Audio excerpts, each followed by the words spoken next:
तो आज की वीडियो में हम बात करने वाले हैं कि कैसे आप अपने गांव के अंदर फाइबर का कनेक्शन ले सकते हो। और बेसिकली बीएसएनएल फाइबर मैंने टाइटल में दोस्तों इसलिए डाला है क्योंकि गांवों के अंदर अभी प्राइवेट कंपनी जैसे जियो, एयरटेल ये अभी अवेलेबल नहीं है, ना ही कोई लोकल सर्विस प्रोवाइडर जैसे टिम्बल वगैरह जो होती है ये अभी अवेलेबल नहीं है गाँव के अंदर। तो आपके पास लास्ट ऑप्शन जो मिलता है वो होता है बीएसएनएल फाइबर। और बीएसएनएल फाइबर गाँव में अवेलेबल क्यों है? क्योंकि बीएसएनएल के जो टेंडर होते हैं वो बेसिकली वो लोकल वेंडर्स को देता है। एंड लोकल वेंडर्स जैसे कि आपके केबल ऑपरेटर्स हो गए, ये सभी लोग उस टेंडर को ले लेते हैं। ठीक है दोस्तों, तो बीएसएनएल का आराम से अवेलेबल हो जाता है आपके गांव में। बस इसके अंदर इशू ये आता है कि आपको ढूंढना पड़ेगा, और ढूंढने में आपको काफ़ी मेहनत करनी पड़ती है कि कहाँ पे कौन बंदा है जिसके पास बीएसएनएल का टेंडर है और वो आपको इंटरनेट सर्विस प्रोवाइड करा सकता है फाइबर की आपके गांव के अंदर, आपके एरिया के अंदर, राइट। तो दोस्तों सबसे पहले मैं आपको इस वीडियो के अंदर सारी चीज़ें क्लियर करूंगा कि क्या कुछ प्रोसेस रहेगा, कहाँ आपको अप्लाई करना है, किससे आपको मिलना है, किस तरह से आप ढूंढोगे, ठीक है, एंड कितना आपको चार्ज लगने वाला है। उसके बाद मैं आपको बात करूंगा कि प्लान कौन कौन से हैं, कौन सा प्लान आपके लिए सही रहेगा। एंड उसके बाद आपको एक इंस्टॉलेशन भी मैं शो करूंगा किस तरह से होता है। एंड उसके बाद जो आपका सबसे मेन मुद्दा जो आता है भाई कि बीएसएनएल ट्रस्टवर्दी है भी या नहीं, राइट। तो सारे सवाल आज आपको मैं लेने वाला हूं इस वीडियो के अंदर, लास्ट तक बने रहिएगा दोस्तों। और अगर चैनल पर नए हो तो वीडियो को लाइक, शेयर और चैनल को सब्सक्राइब करना ना भूलें। इस वीडियो के अंदर आपके सारे सवालों के जवाब मैं देने वाला हूँ, राइट। तो दोस्तों चलते हैं वीडियो के ऊपर।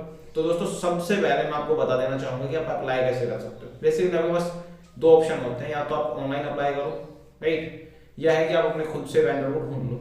तो आप सबसे पहले सब लोग सोचते हैं क्या कि ऑनलाइन अप्लाई करते हैं, राइट। मैंने भी आप ही की तरह सोचा, मैंने ऑनलाइन अप्लाई किया, बीएसएनएल के ऊपर भी किया, जियो पे भी किया और एयरटेल पे भी किया। तो बीएसएनएल का मैं मानता हूँ पहले से रिकॉर्ड काफी खराब चल रहा है कि बीएसएनएल सर्विस नहीं देता, ये नहीं देता, लोगों के अंदर मैंने बहुत सी बातें सुनी थी। चलिए बीएसएनएल का मेरे पास कॉल नहीं आया, कोई इशू नहीं है, लेकिन यार कम से कम एयरटेल और बीएसएनएल, एयरटेल और सॉरी जियो वालों का तो फोन आना चाहिए था ना मेरे पास। मैंने एयरटेल में भी डाला, जियो में भी डाला, 50 बार डाले होंगे हमने, सबमिट की होंगी डिटेल्स, अलग अलग नंबर से भी मैंने किए। मेरे पास कभी किसी का कोई फ़ोन नहीं आया, कभी किसी का कोई कॉल नहीं आया, कोई मेल नहीं आया। कभी कभार एक मैसेज आता था कि भाई ये बंदा है, ये आपसे कांटेक्ट करेगा, उस बंदे के पास मेरा फ़ोन मिलाता था, कभी मेरा फ़ोन नहीं उठाता था, कभी आज तक नहीं उठाया, ना कभी मेरे पास कॉल बैक आया, राइट। तो दोस्तों ये हालात थे। तो अब आप अंदाजा लगा सकते हो, अगर आप ऑनलाइन अप्लाई करके अगर आप सोच रहे हो ना कि मैं फ्री होकर बैठ गया, अभी ऑनलाइन मैंने अप्लाई कर दिया, अब मेरे पास आराम से उनका कॉल आएगा या वो लोग आएंगे। तो बेसिकली अगर कॉल आता भी है ना तो आपके पास क्या सुनने को मिलने वाला है? 100% आपको ये सुनने को मिलेगा कि सर आपके एरिया में हमारी सर्विसेज अवेलेबल नहीं है, राइट। तब इसका सोल्यूशन क्या है दोस्तों? ऐसा तो है नहीं कि सर्विसेज अवेलेबल हैं, बीएसएनएल की तो है, राइट, प्राइवेट कंपनीज की नहीं है। आप ऑनलाइन चेक कर लेना, वहाँ पे नहीं है, और वो शायद हो सकता है 2 या 3 साल तक हो भी ना, क्योंकि जिस हिसाब से वो लोग चल रहे हैं ना उस हिसाब से अभी शहरों के अंदर ही नहीं पहुंचा यार हर जगह। मैं ये चीज़ ट्राई कर चुका हूँ ऑलरेडी, इसलिए आपको बोल रहा हूँ। तो दोस्तों मैं अगर आपको बताना चाहूँ कि आप अपने गाँव में आप अब कैसे ढूंढोगे कि किस बंदे के पास आपके मतलब फाइबर के टेंडर जो है किस बंदे के पास है। तो सबसे पहले है ना आपको एक काम करना है दोस्तों, सबसे पहले आपके गाँव में, आपके एरिया में जो भी बंदा केबल ऑपरेटर है, राइट, जो भी आपके टीवी के अंदर जो केबल प्रोवाइड करा रहा है ना, उस बंदे से आप मिलिए। वो क्यों दोस्तों? क्योंकि देखिए मैं आपको बता देना चाहूंगा, जिस वायर का वो इस्तेमाल करते हैं ना, सेम फाइबर वायर का इस्तेमाल करते हैं वो आपके केबल को आपकी टीवी तक पहुंचाने के लिए, राइट। और उसी के अंदर फाइबर आता है, आपका फाइबर केबल ही यूज करी जाती है केबल आपके टीवी तक पहुंचाने के लिए, राइट। तो उन लोगों को बेसिकली कोई भी अलग इतना बड़ा इन्वेस्टमेंट नहीं करना होता है। दोबारा से मान लो अगर कोई नया बंदा स्टार्ट करता है उसको सारी केबल दोबारा बिछानी पड़ती है, सब कुछ दोबारा करना पड़ता है। लेकिन जो केबल ऑपरेटर्स होते हैं ना, उनकी ऑलरेडी केबल डली हुई है हर जगह। तो दोस्तों उनको क्या करना होता है, उनको केवल एक कॉन डिवाइस लगाना होता है एंड उसके अंदर पावर सप्लाई करनी होती है। इतना सा काम उनको करना होता है, फाइबर उनका उसी केबल के अंदर स्टार्ट हो जाता है। दोस्तों बहुत ईजी होता है उन लोगों के लिए करना। यहाँ पे अगर कोई नया बंदा करेगा तो काफी उसको पैसा भी लगाना पड़ेगा, दूसरा काफी इश्यूज भी उसको आएंगे, राइट। तो इसलिए मैं आपको बोल रहा हूँ अपने केबल ऑपरेटर के पास जाइएगा। मोस्ट ऑफ द केसेस में क्या होता है, जब टेंडर छूटते हैं तो ये लोग अपने टेंडर ले लेते हैं, क्योंकि उनकी ऑलरेडी केबल तो बिछी हुई है ही, केवल एक कनेक्शन ही तो देना है। एक कनेक्शन करने से अगर फाइबर चल रहा है तो क्या इशू आ रहा है आपको? तो दोस्तों इसलिए आपको सबसे पहले कनेक्ट करना अपने केबल ऑपरेटर के पास। मोस्ट ऑफ द केसेस 99% उन लोगों के पास फाइबर का कनेक्शन होगा, टेंडर होगा उनके पास बीएसएनएल का, एंड वो लोग आपका लगा देंगे, राइट। अगर नहीं होता तो दोस्तों आप उनको कन्विंस कर सकते हो इजीली, कोई इशू नहीं है। उनके पास उनके कनेक्शन होते हैं हर जगह, वो कहीं ना कहीं से आपको अवेलेबल करा देंगे। ठीक है, अब आते हैं दूसरे पॉइंट के ऊपर कि भाई चार्ज कितना लगेगा। मान लो आप उनके पास गए, उन्होंने बता दिया ठीक है मैं लगा दूंगा, तो आपके चार्ज कितने लगेंगे। तो दोस्तों देखिए, मैं आपको बता देना चाहूँगा, मैं बेसिकली हरियाणा से बिलोंग करता हूँ, एंड हरियाणा जैसे एक स्टेट है, तो स्टेट वाइज और आपके एरिया वाइज ये प्राइजेज हैं जो ये डिफर कर सकते हैं दोस्तों। क्यों? क्योंकि देखिए मैं आपको बताना चाहूँगा, स्टेट के अंदर केवल प्लान आपको एक मिल जाएगा, जो बीएसएनएल का प्लान होता है ना, ये जितने भी एमबीपीएस का प्लान ले रहे हो, वो प्लान आपको जो प्लान होगा वो सेम मिलेगा आपको, एक स्टेट का सेम रहेगा, नेक्स्ट स्टेट का वो भी अलग हो सकता है, राइट। दूसरी बात, जो आपका तो लोकल सर्विस प्रोवाइडर होगा ना, जिसने टेंडर लिया, वो लोकल बंदा होता है कोई भी, तब वो उसकी मन की मर्जी को आपसे कितना चार्ज लेता है और कितना नहीं लेता है। अब देखिए, अब मैं आपको मालूम बता दूं कि मेरा इतना लगा था, तो आपका हो सकता है भाई आपका जो इंटरनेट सर्विस प्रोवाइडर है, जिस बंदे ने टेंडर ले रखा है वहाँ का, वो आपसे ज़्यादा चार्ज करे, राइट, क्योंकि वो ऑफिशियल नहीं है। जो ऑफिशियल बीएसएनएल वाले होते हैं वो एग्जैक्टली जो मेंशन होता है उतने ही चार्ज आपसे लेते हैं। तो दोस्तों देखिए, मैं अपने केस में आपको बता देना चाहूँगा, मेरा टोटल जो अमाउंट लगा था वो लगा था 4706 रुपये, 4706 रुपये। वो क्यों लगा था, कैसे लगा था, वो अभी आपके सामने ब्रेक डाउन करूंगा। और एक चीज़ आप नोट करिएगा, जो केबल ऑपरेटर है वो जो मेरे एरिया में काम करता है वो मेरा दोस्त है, राइट, इसलिए मेरा इतना प्राइस लगा है। वो मैं आपके सामने भी बताऊँ कैसे कैसे लगा है और कितना किस किस चीज़ का मैंने चार्ज पे किया है। दोस्तों आते हैं अभी, सबसे पहले जो मेरा सबसे जो मेन चार्ज लगा था वो लगा था राउटर का, राइट। तो दोस्तों बीएसएनएल के साथ अगर मैं आपको बता देना चाहूँ, तो बीएसएनएल के साथ 2 ही राउटर अभी मार्केट में अवेलेबल हैं जो सपोर्ट करते हैं बीएसएनएल फाइबर को, राइट। बीएसएनएल फाइबर के अंदर क्या होता है, जो भी राउटर होगा उसके अंदर जीपोन और ईपोन दोनों सपोर्टेड होने चाहिए। जो ओएनयू और ओएनटी होता है वो ईपोन जीपोन दोनों को सपोर्ट करता हुआ होना चाहिए। अगर आप सोच रहे हैं किसी नॉर्मल राउटर से अगर आप चलाना चाह रहे हो, तो दोस्तों आप चाहकर भी इंटरनेट इस्तेमाल नहीं कर पाओगे बीएसएनएल। तो जैसे मैंने आपको बताया कि आप किसी भी राउटर को इस्तेमाल नहीं कर सकते बीएसएनएल के अंदर। जैसे आप अदर कंपनीज का जो फाइबर होता है उसके अंदर किसी भी जो नॉर्मल राउटर आता है उसको इस्तेमाल कर सकते हो अपने इंटरनेट को इस्तेमाल करने के लिए, लेकिन बीएसएनएल के अंदर दोस्तों एक अलग प्रोसेस होता है। उसके अकॉर्डिंग अगर जीपोन आपका सपोर्टेड ओएनयू नहीं है, आपका राउटर का सपोर्ट नहीं करता दोनों को, तो आप इस्तेमाल नहीं कर पाओगे। अगर आप चाहते हो कि आपके पास कोई नॉर्मल राउटर पड़ा, आप उसको इस्तेमाल करना चाहते हो, तो उसके लिए दोस्तों आपको अलग से एक ओएनयू खरीदना पड़ेगा। जीपोन डिवाइस जो आता है वो आपको अलग से खरीदना पड़ेगा, एंड वो लगा के जब आपका मेन जो फाइबर केबल आएगा वो आपका उसमें अटैच होगा। उसके बाद पैच कोड बनने के बाद उसमें अटैच होने के बाद वो आपका जाएगा नॉर्मल जो राउटर है उसके अंदर, राइट, एंड उसके बाद आप वहां से इंटरनेट इस्तेमाल कर पाओगे।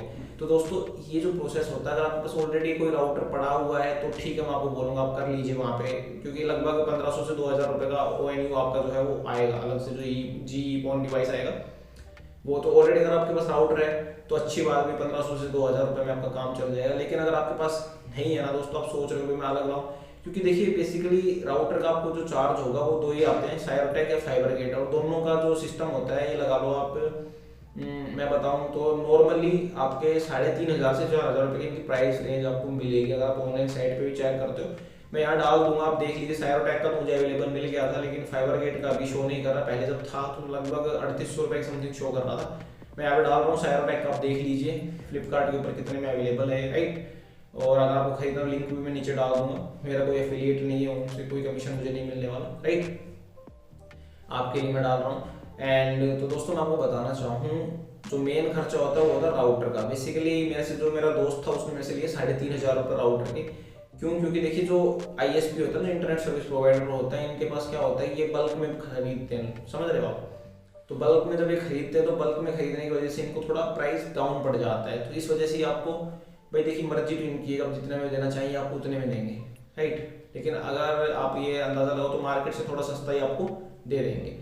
तो दोस्तों ये बात होती है राउटर की। जो सबसे मेन खर्चा आता है वो है राउटर का। अब आप ये सोचो कि मेरे से 3500 रुपये ले रहा है, 4000 रुपये ले रहा है, 4500 रुपये ले रहा है राउटर का। तो दोस्तों ये जो राउटर आते हैं जीपोन जो सपोर्टेड आते हैं दोनों, ये थोड़े महंगे आते ही हैं नॉर्मल राउटर से। अगर आपके पास आप इनको नहीं लेना चाहते तो आप दूसरा तरीका जो मैंने आपको बताया वो यूज़ कर सकते हैं, लेकिन वो भी दोस्तों इससे ज़्यादा महंगा ही पड़ेगा, आपको इससे सस्ता नहीं पड़ने वाला अगर आप दोनों चीज़ अलग से खरीदने वाले हो तो।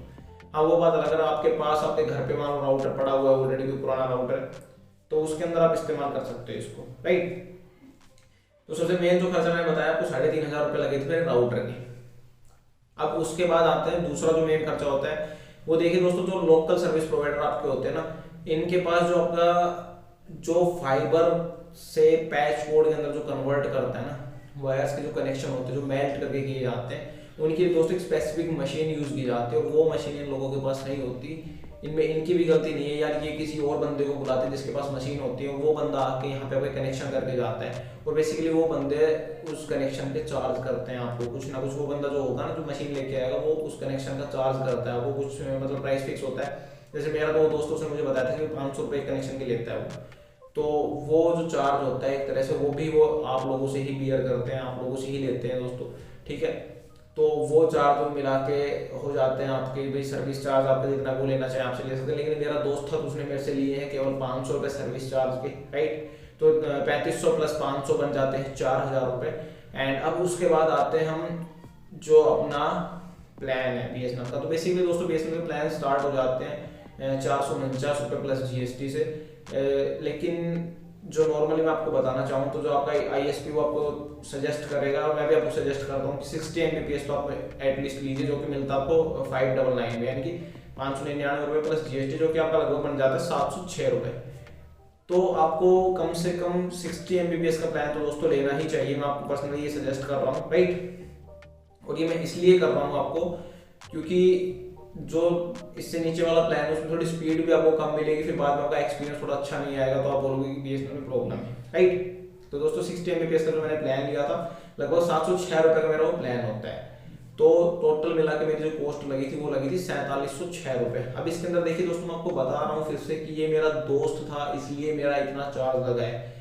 ये चार्जेस वेरी करते हैं person to person, state to state, city to city, area to area, right.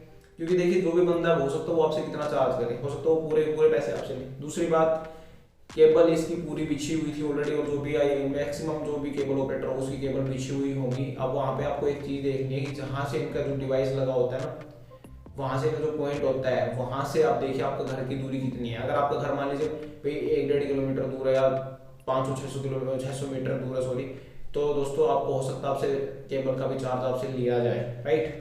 क्योंकि मेरे केस में तो बिल्कुल मेरे घर के पास ही था, 50 मीटर भी नहीं होगा, सारा टोटल के वायर ही सारी 50 मीटर लगी होगी यहाँ तक, तो मेरे से कोई चार्ज नहीं लिया। दूसरा मेरा दोस्त भी था।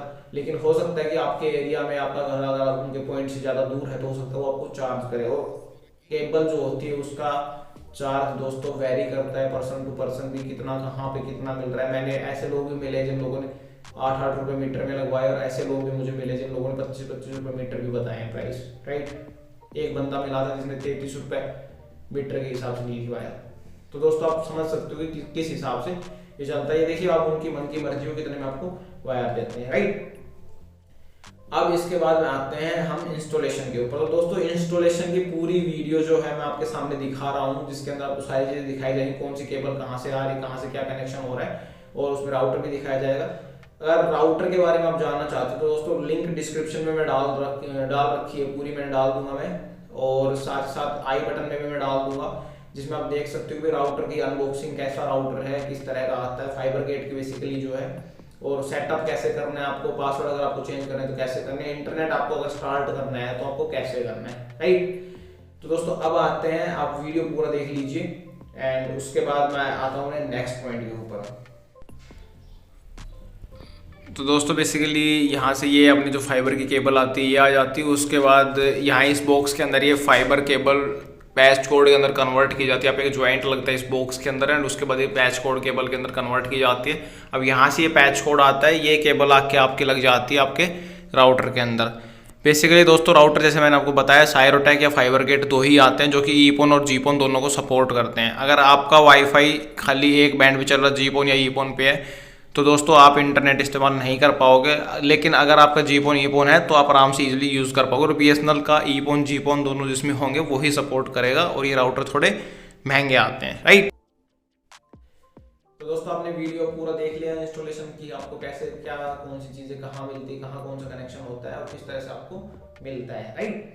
अब इसके बाद दोस्तों आपके सामने में एक स्पीड टेस्ट का वीडियो जो है वो मैं आपको यहाँ पे डाल रहा हूँ। यहाँ पे आप देख सकते हैं लाइव स्पीड टेस्ट है मेरा, 60 Mbps का प्लान है। एंड मैं आपको बता देना चाहूँगा आज तक मैक्सिमम मेरा ये है 60 से अबाव ही चला है हमेशा,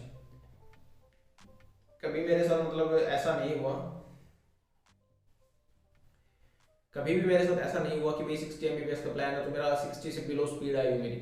हाँ, थोड़ा बहुत फ्लैक्चुएट करता है कभी कभी, 1%, 1% अगर मैं आपको बोल रहा हूँ 1% कभी फ्लैक्चुएट करता है थोड़ा बहुत, 50 से मान लो हल्का सा नीचे है, लेकिन मैक्सिमम ये हमेशा 60 से अबाव ही स्पीड इसने मुझे दी हो। काफ़ी इंप्रेसिव स्पीड है, काफ़ी अच्छा रिस्पॉन्स इसका है, ऐसी कोई बात नहीं है दोस्तों, राइट। तो ये था स्पीड के बारे में। एंड अब मैं आपको एक चीज़ और बता देना चाहूँगा, BSNL फाइबर के साथ दोस्तों आपको लैंडलाइन एक कनेक्शन जो कि बिल्कुल फ्री मिलने वाला है। इस कनेक्शन के साथ जैसे आप अपना फाइबर अप्लाई करोगे तो आपको ये बिल्कुल फ्री मिलने वाला है, राइट। एंड इसके लिए आपको मैं बता देना चाहूँगा, जो लैंडलाइन फ़ोन होगा वो आपको परचेज करना पड़ेगा, जो वायर होगी वो आपको परचेज करनी पड़ेगी। यहाँ पे वो कनेक्शन फ्री मिल रहा है, डिवाइस और जो वायर का खर्चा है वो आपको उठाना पड़ेगा दोस्तों, राइट। एंड इसके बाद मैं आपको बता देना चाहूँगा सबसे मेन पॉइंट, अगर आप यहाँ तक रुके हो तो ये तो बनता है आपके लिए दोस्तों, मेरा 1 महीने का पूरा एक्सपीरियंस कि भाई मेरा कैसा एक्सपीरियंस रहा, क्योंकि मैं 1 महीने की समथिंग मुझे हो चुका है इस फाइबर को यूज़ करते हुए।